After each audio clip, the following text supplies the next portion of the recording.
تعالى بقى يا سيدي ناخد كل حضارة كده على حدة. أول حضارة عندي اللي هي حضارة بلاد العراق.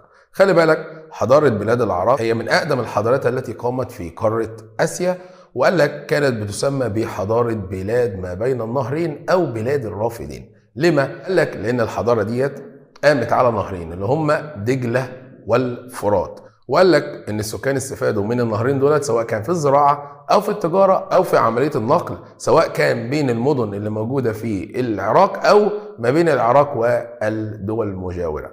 عندك بقى الحضارات اللي قامت في العراق، عندي 4 حضارات: الحضاره السومريه، الاكاديه، البابليه الاولى، واخيرا الحضاره الاشوريه. خلي بالك في حضاره كمان اسمها البابليه الثانيه، ولكن انت عندك بس 4 من الحضارات دول. اولا بقى يا سيدي الحضاره السومريه. خلي بالك قال لك الحضاره ديت نشاتها السومريون هو اوائل الشعوب التي سكنت في جنوب بلاد العراق على ضفاف نهر الفرات. يبقى خلي بالك هم كانوا موجودين على نهر الفرات في الجنوب تحت، والسومريين دولت اسسوا عده مدن، وكانت كل مدينه بمثابه دويله مستقله. خلي بالك دويله تصغير لكلمه دوله. وطبعا كل مدينة لها الحاكم ولها المعبود ولها القوانين الخاصة بها. وكان أشهر ملك هناك اسمه أورنمو، وكانت العاصمة كانت بتدعى بمدينة أور. طب في عواصم تانية؟ طبعا في مدينة اسمها لاكش، في مدينة اسمها سومر. إذا كل مدينة في الحضارة السومرية كان لها الحاكم بتاعها وكان ليها المعبود ولها القوانين.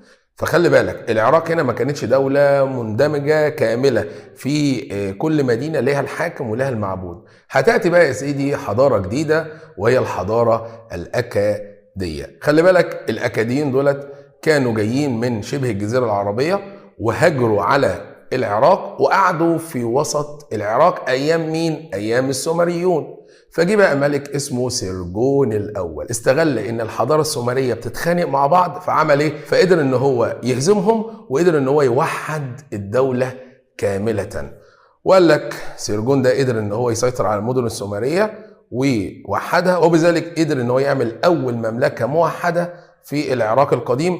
خلي بالك بقى سرجون ده الاولاني يفكرك بمين؟ يفكرك بمينا في الحضاره المصريه القديمه، لان برضو كان في شمال وجنوب، هو قدر ان هو يسيطر على الشمال ويوحد مصر كامله. فاذا اللي وحد العراق كامله كان سرجون الاولاني من الحضاره الاكاديه. طب العاصمه بتاعته كانت اسمها اكاد.